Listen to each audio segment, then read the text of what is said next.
Thank you very much, Lee. You've been there from the beginning with us, Lee, and we appreciate it. Nobody can sing that song like Lee Greenwood. Thank you very much, Lee, very much for being here. And his voice has not changed, you know? Pretty amazing. And a special thank you to Erica, because today, America is a nation in grief, a nation in shock, and a nation in mourning. Less than 2 weeks ago, our country was robbed of one of the brightest lights of our times, a giant of his generation, and above all, a devoted husband, father, son, Christian, and patriot. Charles James Kirk was heinously murdered by a radicalized, cold-blooded monster for speaking the truth that was in his heart. He was violently killed because he spoke for freedom and justice, for God, country, for reason, and for common sense. He was assassinated because he lived bravely, he led boldly, and he argued brilliantly without apology. He did what was right for our nation. And so on that terrible day, September 10th, 2025, our greatest evangelist for American liberty became immortal. He's a martyr now for American freedom. I know I speak for everyone here today when I say that none of us will ever forget Charlie Kirk, and neither now will history.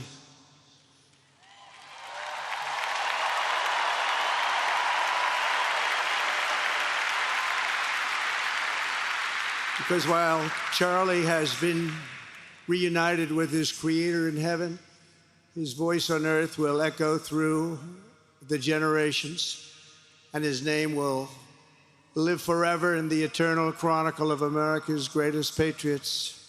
He will live forever. To Charlie's incredible and beautiful widow, Erica, we know the weight of this monumental loss is almost unbearable. But even in the midst of heartache and pain too great to even fathom, you have somehow found the strength and deep faith to be a comfort to millions and millions of people. And thank you very much, Erica. Thank you very much.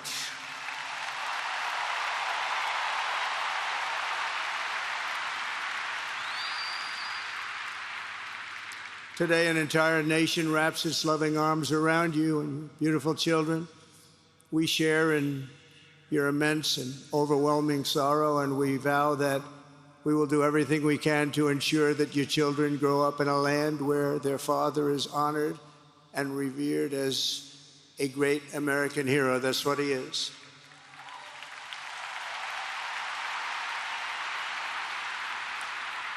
To Charlie's parents who lost their beloved son, and to the entire Kirk family, we know that no words can ever be enough to fill the void he leaves behind. That's a void that just can't be filled. But I hope the extraordinary outpouring of emotion over these past 11 days has comforted you with the knowledge that your son brought more good and love into this world in his 31 short years than most people, even very, very successful people, can bring in a lifetime.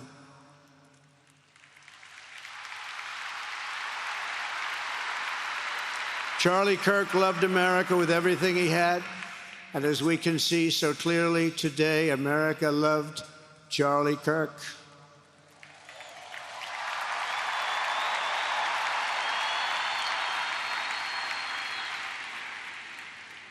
And he could always draw a big crowd. Look at this today. Look at what's gone on. This is a big crowd.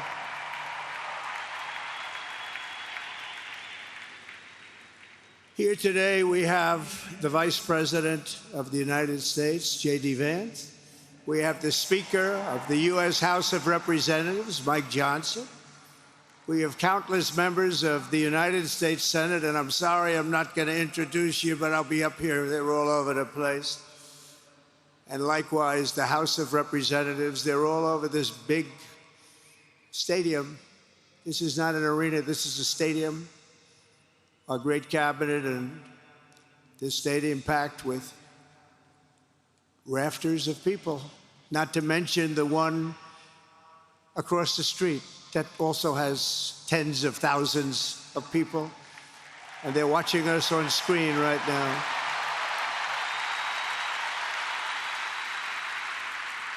And I'm sorry we couldn't get you in. If anybody would like to give up your seat, please walk across the street. But this is like an old-time revival, isn't it? An old-time revival.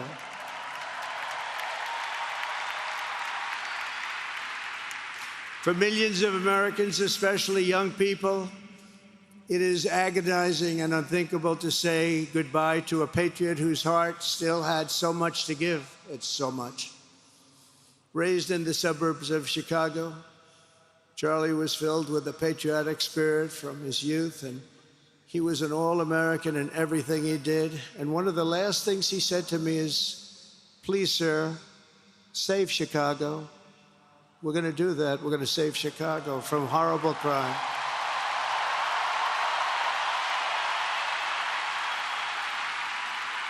In high school, he was the quarterback of the football team and the captain of the basketball team. He was a good athlete. A lot of people don't know that about Charlie.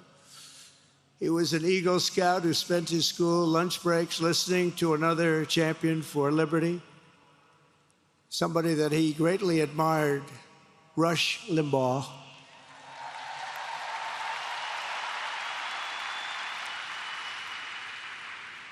But what was even more important to Charlie than politics and service was the choice he made in the 5th grade, which he called the most important decision of his life, to become a Christian and a follower of his Savior, Jesus Christ.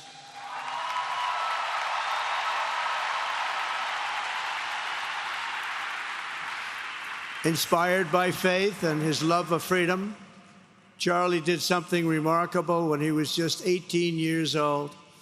On the advice of a mentor who told him to put off going to college because he was doing so well, he devoted his life to converting young people to the conservative cause. How did he do? Take a look. How did he do?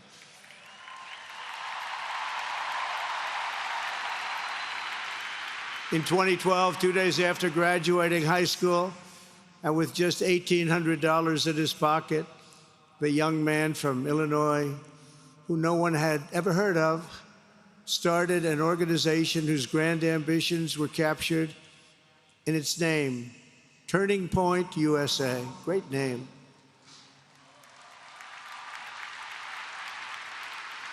And I have a feeling it's going to be bigger and better than ever before. Does that make sense? It's going to be bigger and better than ever before. Look at what's happening. 12 years ago, Charlie walked onto his first college campus, the very liberal University of Wisconsin at Madison. He set up a card table and put up a sign with 3 words: "Big government sucks." Could you believe that? That's Charlie. That day, Charlie talked to every student who approached him, most of whom were probably quite a bit older than he was. Finally, after many hours, he found the first ever Turning Point chapter leader. His first year out of high school, Charlie traveled 300 days raising money and taking his message to campuses all over the country. He lived out of his parents' basement, and they actually loved having him there. They loved Charlie. Everybody loved Charlie. And on the couches of friends and supporters, he lived off couches for 2 years, 3 years, then life started getting a little bit different, but he was always the same. For 5 years, he refused to take a paycheck, but day after day, he worked from 5 a.m. in the morning till 11 p.m. in the evening, always. His staff remembers that he wore Walmart jeans and T-shirts from the Goodwill store. Remember the Goodwill store? It wasn't easy, but Charlie wasn't in it for money at all, never has been. Money was never his thing. He was always in it for the mission. As he liked to say even back then, we have a country to save. Just what he did. He'd call me all the time, sir, we have a country to save. I said, Charlie, thanks very much for telling me that. I appreciate it. Charlie volunteered for my 2016 campaign and traveled the nation with my son, Don, and Eric. I got to know him very well and saw immediately that Charlie was actually a master builder of people. It was Charlie who first started organizing young black conservatives hungry for support and leadership. It was Charlie who stood up for persecuted Christians and Jews on college campuses. It was Charlie who helped bring online censorship, free speech, and cancel culture to the fore of our political debate. He was right up there with me. It was Charlie who helped unite MAGA, and you know what M-A-H-A is? That's right, Make America Healthy Again. And tomorrow we're going to have one of the biggest announcements, really medically, I think, in the history of our country. We're going to be doing it with Bobby and Oz and all of the professionals. I think you're going to find it to be amazing. I think we found an answer to autism. How about that? Autism. Tomorrow, we're going to be talking in the Oval Office in the White House about autism, how it happens, so we won't let it happen anymore, and how to get at least somewhat better when you have it, so that parents can help their child, their beautiful child. That's a big one. I've been bugging everybody over there, get the answer to that. You know, 20 years ago, 1 in 10,000 were born with autism. 20 years ago. The most recent survey says 1 in 12. How bad is that? That's for young boys, baby boys, but also girls, a little bit better. It's about 1 in 20. But we can't, because obviously there was something really wrong, and we think we know what that is. It's going to be, I think it's going to be one of the most important news conferences I'll ever have, and I look so forward to it.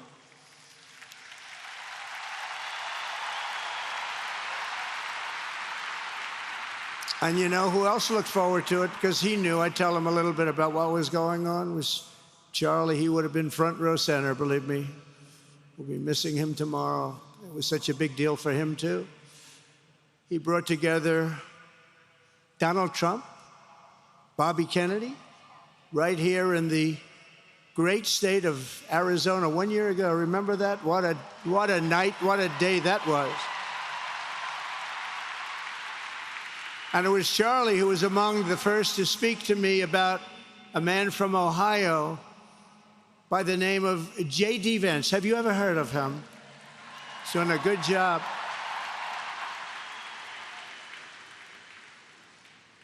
But Charlie would often call me, sometimes the night before a big event, the other side of the country. And he'd ask me, he'd say, do you think you could come and speak at the event? The following day, right? I'd say, Charlie, I'm the president of the United States. You want me to travel 4 hours by plane? And you know, sometimes I did it. He was a very good guy. He was a very convincing guy. He didn't stop, but he would ask for things like that. Sir, could you be tomorrow in California? I said, Charlie, give me a break, please. He just wouldn't stop. And he succeeded. But I almost always went because you never wanted to let Charlie down. He worked so hard, you just didn't want to let him down. I felt guilty. He'd make me feel very guilty. As president, many people asked me for things, but Charlie was one of the few who always gave more than he took. He was a giver, much more than a taker.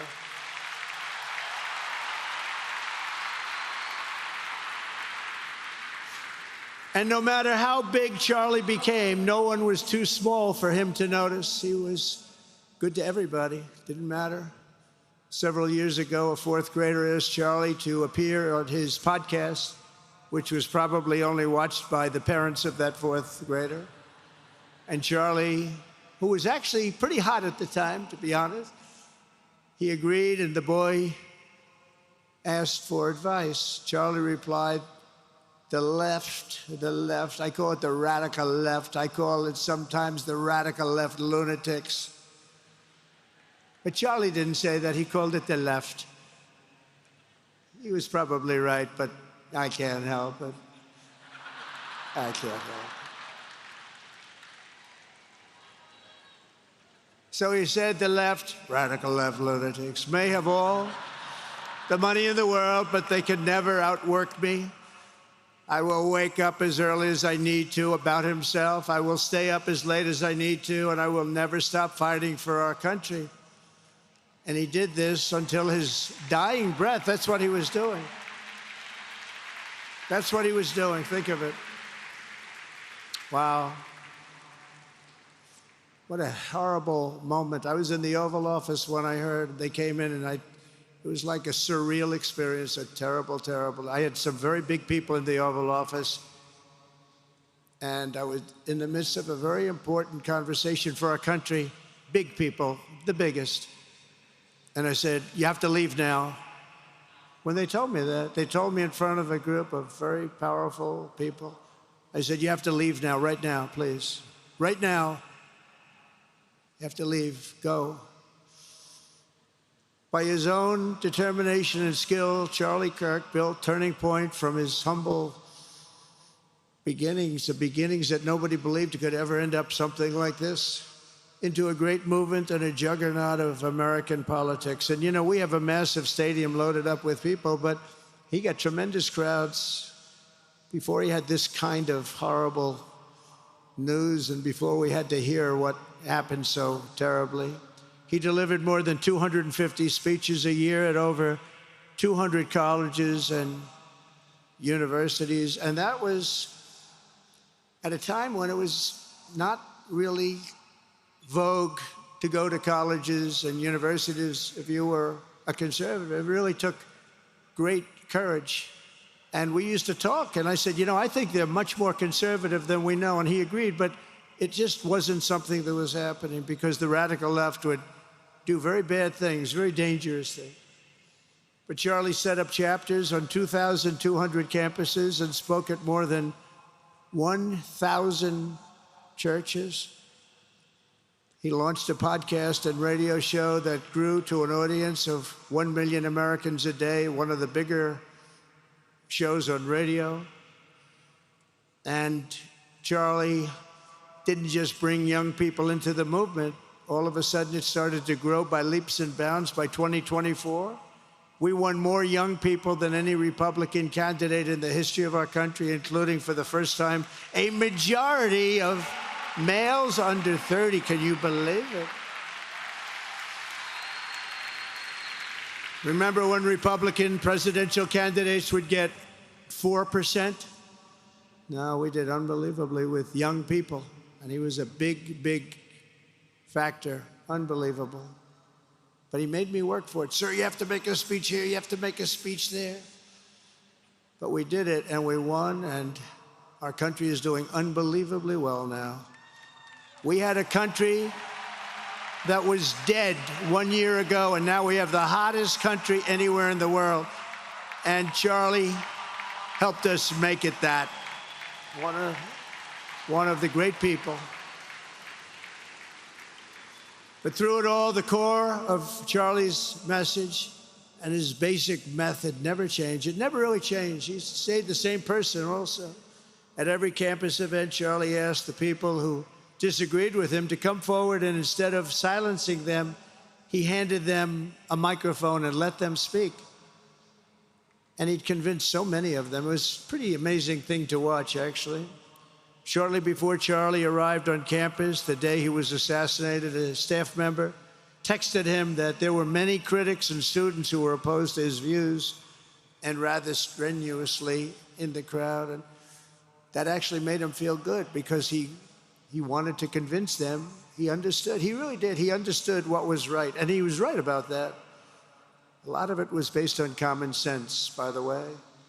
Charlie wrote back to the staff member saying, I'm not here to fight them. I want to know them and love them, and I want to reach them and try and lead them into a great way of life in our country.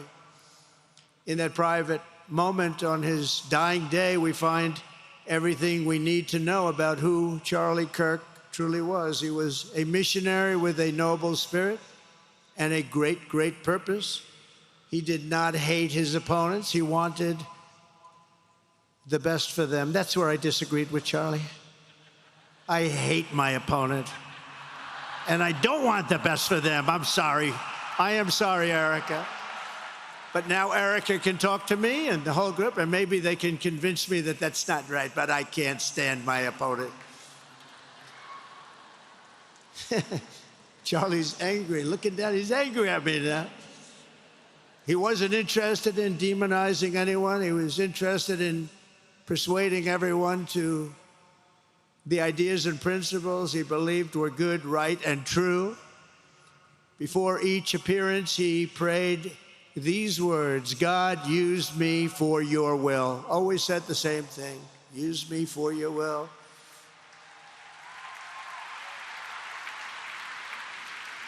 And that is exactly what God did. When you think, that's exactly what he did. The more success Charlie had, and he was getting more and more successful, the more dangerous his mission became. On campuses all over the country, his quest for open dialogue was met with menacing hate. There were bomb threats, pulled fire alarms, and countless rage-filled radicals who tried to shout him down. It was nasty. I used to say, Charlie, this is nasty stuff you're doing. At one event, police had to build barricades to protect students from an angry mob of thugs. Many of these people, by the way, are paid a lot of money to do this. They're agitators. They're paid agitators. Remember that. When you see they all have the same beautifully printed sign, every sign is identical, comes out of a top-level print shop. That's not the signs that are made in somebody's basement. Those are paid for by very bad people, and hopefully we're going to be finding out through the DOJ who those people are.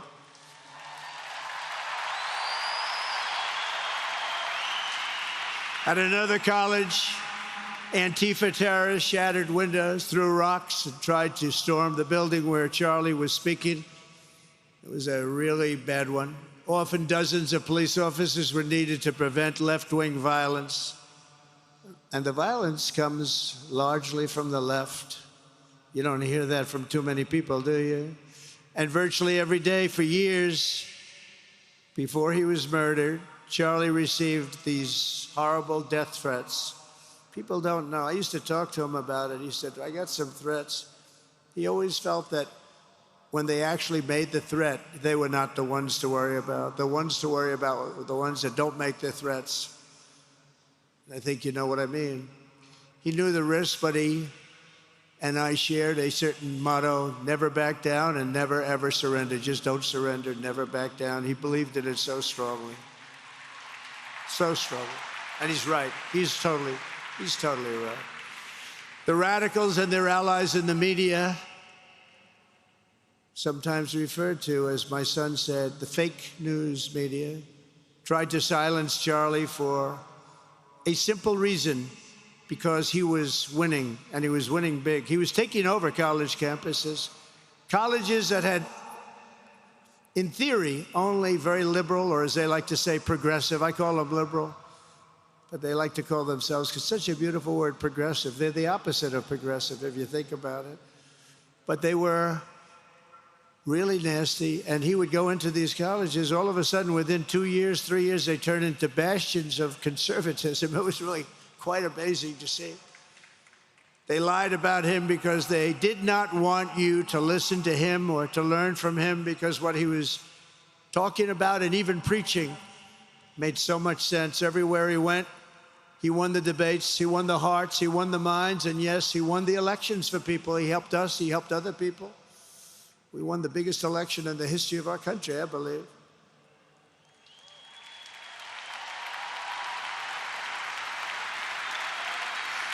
Charlie Kirk was without a doubt among the most influential figures in the most important election in the history of our country. The election of, oh, that beautiful day, November 5th, 2024. Do you remember that day? It was 9 months ago. What a day that was. I mean, we had a pretty good day in the first one. And I must tell you, on the second one, we had a phenomenal day. But a lot of bad things happened. And now that's not even questioned. They cheated like dogs, but we got them back, didn't we, huh? Got them back. But we owe Charlie a profound and eternal debt of gratitude now. Just like Charlie and Erica made Turning Point hot, we are looking at a country that has the chance to attain a level like never before. Tariffs are making us rich again, richer than anybody ever thought was possible. And the only one challenging them are people that hate our country or foreign countries that are paying a price, because they did the same thing to us for years. They took advantage of us, but we're making money. We're becoming richer and richer. And we're taking care of our people better and better when we do that. And we can take care of other countries better and better. But we're doing unbelievably well. The tariffs have really been a hold. The election was big, but the tariffs, because of the election, came in. And remember, other nations do that to us. And Charlie understood that. He saw the money. He saw what was coming into our country, and we can use that for Medicare, Medicaid, Social Security, all of these things that we fight so hard for. And that's exactly what's happening. The numbers are incredible. When the news finally came out on election night last November that the race was officially won, came out pretty early in the night. Charlie was live on camera. In that moment, he was overcome with emotion. I've never seen him like this. He was so happy. For a long while, he said nothing. His eyes were filled with tears, and then he buried his face in his hands and he started crying. That wasn't the Charlie I knew, but in thinking about it, it actually was the Charlie I knew, because he had a tremendous heart. He just wanted what was good for our country, and he saw us going in such a horrible direction. Lovingly, Eric, and this was so beautiful, Erica put a MAGA hat on to cover his bowed head. I like that very much. MAGA, we love. Does everybody love MAGA? Make America Great Again.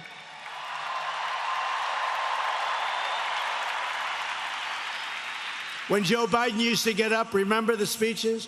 We will stop MAGA. We will stop MAGA. You know, he could barely get the words out. We will stop. I said, can somebody inform him that MAGA means Make America Great Again? How do you say you're going to stop it? And Charlie understood that. When Charlie finally looked up and spoke, he smiled through the watery eyes and simply said, I am humbled by God's grace. That was his statement that night. I was watching him. I was very impressed, actually. It showed he had a big heart. Every single American should take a long, hard look at the twisted soul and dark spirit of anyone who would want to kill a young man as good as Charlie. To kill anybody, but to kill a man like this, he didn't deserve this. He didn't deserve this. Our country didn't deserve this. And anyone who would make excuses for it are just out of their mind. Charlie's murder was not just an attack on one man or one movement. It was an attack on our entire nation. That was a horrible attack on the United States of America. It was an assault on our most sacred liberties and God-given rights. The gun was pointed at him, but the bullet was aimed at all of us. That bullet was aimed at every one of us. Indeed, Charlie was killed for expressing the very ideas that virtually everyone in this arena and most other places throughout our country deeply believed in. But the assassin failed in his quest because Charlie's message has not been silenced. It now is bigger and better and stronger than ever before, and it's not even close. And it's rare that such a thing happens, but Charlie is bigger today than he was, think about it, just 2 weeks ago. He's bigger today than he was 2 weeks ago. Now, that may not help his friends and loved ones, of which there are so many. It may not help Erica and those beautiful children who have to suffer so horribly through this moment, but they know it's true. He's bigger now than ever before, and he's eternal. He's eternal. And I just want to say we love him. And he's looking down at us right now, and he's saying, wow, that's a great crowd. He's saying, that's a great crowd.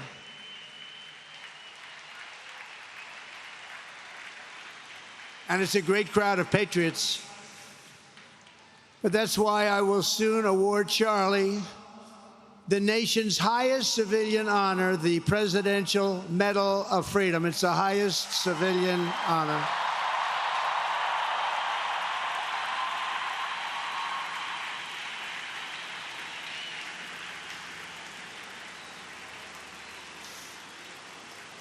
And we will do the ceremony at our beautiful White House in a very safe Washington, D.C., a place that Charlie truly revered.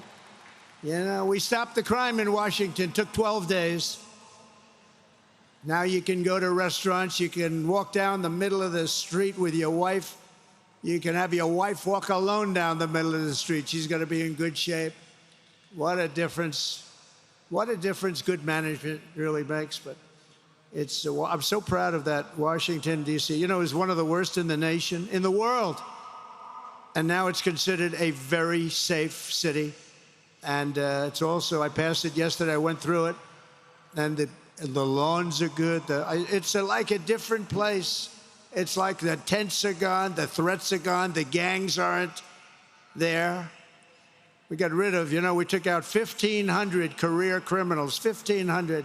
If you have 3 career criminals, that can make a big difference. But I'm so proud of Washington, D.C., and now we're going into Memphis. And we'll get that one straightened out fast. And then we're going into some others, but we're going to go to Chicago, and we're going to have Charlie very much in mind when we go into Chicago. And we'll get that one straightened out. You have an incompetent governor who, he thinks it's okay when 11 people get murdered over the weekend. He thinks you don't have any crime when 11 people get murdered and 28 people get shot. He says he's got crime. No, they don't have it under control, but we'll have it under control very quickly. So we're going to be doing that. And Charlie loved what we were doing. He was so proud of what happened. He was there to see it. He's so proud of what happened in Washington, D.C. As you know, the depraved assassin who planned and executed Charlie's killing has been arrested and charged with capital murder. God willing, he will receive the full and ultimate punishment for his horrific crime. It's a terrible thing. Because you can't let that happen. You can't let that happen. Can't let it happen to a country. The Department of Justice is also investigating networks of radical left maniacs who fund, organize, fuel, and perpetrate political violence. And we think we know who many of them are. But law enforcement can only be the beginning of our response to Charlie's murder. Over the last 11 days, we have heard stories of commentators, influencers, and others in our society who greeted his assassination with sick approval, excuses, or even jubilation. You've heard that. So have I. Couldn't believe it. Some of the very same people who spent the last 8 years trying to sit in moral judgment of anyone who disagreed with them about politics suddenly started cheering for a murder. Incredible. You know the names. They're major losers, by the way. That will be proven out in a short period of time. Some of the very people who call you a hater for using the wrong pronoun were filled with glee at the killing of a father with two beautiful young children. And the same commentators who this week are screaming fascism over a canceled late-night TV show where the anchor had no talent and no ratings, last week were implying that Charlie Kirk deserved what happened to him. No side in American politics has a monopoly on disturbed or misguided people. But there's one part of our political community which believes they have a monopoly on truth, goodness, and virtue, and concludes they have also a monopoly on power, thought, and speech. Well, that's not happening anymore. We've turned that corner very quickly. Tragically, atrocities of this kind, and kind that we saw in Utah, of all places, are the eventual consequence of that kind of thinking. If speech is violence, then some are bound to conclude that violence is justified to stop speech. And we're not going to let that be justified. The tradition of reason and open debate that Charlie practiced is not a pillar of our democracy. In many ways, it's the basis of our entire society. It's the right and inheritance of every free American, the greatest legacy of the Enlightenment, and among the most treasured achievements of civilization. We will defend it at all costs, and we will carry forward the torch of liberty that Charlie Kirk held so proud and so high. He was so proud, and he did hold that torch high. We will never, ever let it fail. We will never let it fail. But we're going to raise it higher than ever before. It's going to be raised, and this is the beginning. Perhaps it should be no surprise that Charlie, who spent his life speaking with the critics of these traditions, ultimately became convinced that we needed not just a political realignment, but also a spiritual reawakening. We did. And we have to bring back religion to America, because without borders, law and order, and religion, you really don't have a country anymore. We want religion brought back to America. We want to bring God back into our beautiful USA like never before. We want God back.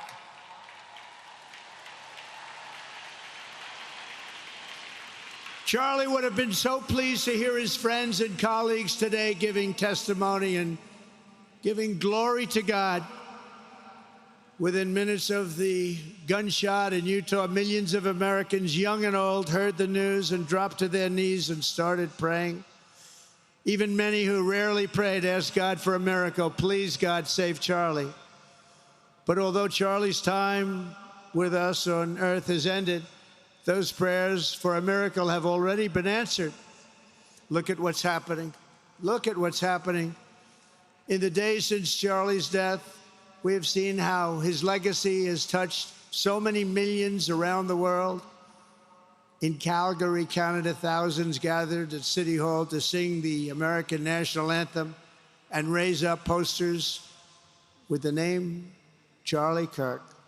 In Seoul, South Korea, crowds gathered to wave American flags and shout, "We are for Charlie Kirk."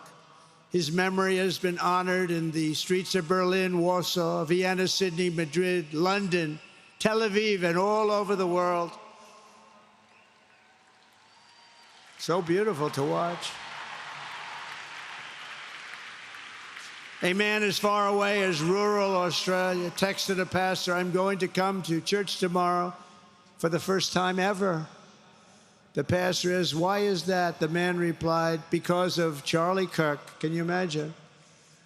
The lesson of Charlie's life is that you should never underestimate what one person can do with a good heart, a righteous cause, a cheerful spirit, and the will to fight, fight, fight. Have to fight. We're saving our country. And Charlie's a big factor, such a big factor. Charlie Kirk started with only an idea to change minds on college campuses, and instead he ended up with a far greater achievement, changing history. He changed history. Today, Charlie Kirk rests in glory in heaven for all eternity. He has gone from speaking on campuses in Wisconsin to kneeling at the throne of God, where he is right now.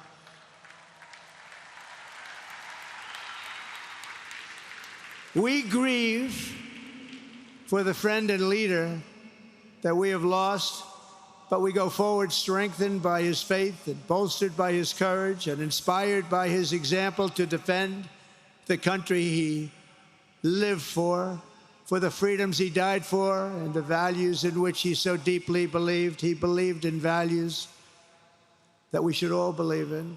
Charlie created something very special. It's called Turning Point USA.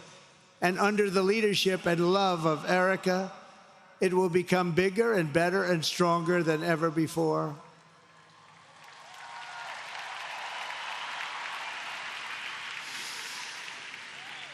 So, Charlie, we all want to thank you. We want to say a very loud God bless you, Charlie. God bless you for what you've done is incredible.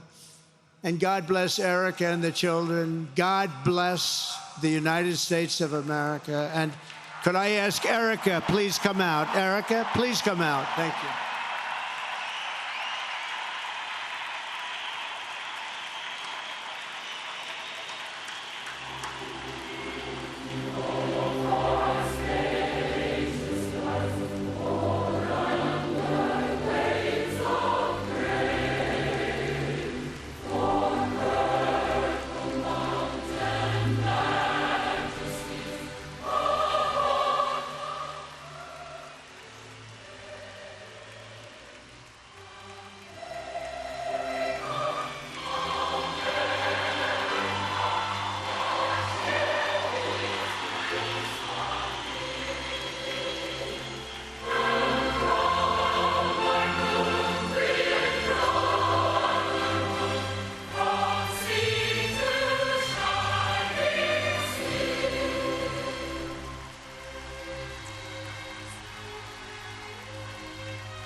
Thank you very much, everybody. Thank you very much, and good luck. God be with you. Thank you.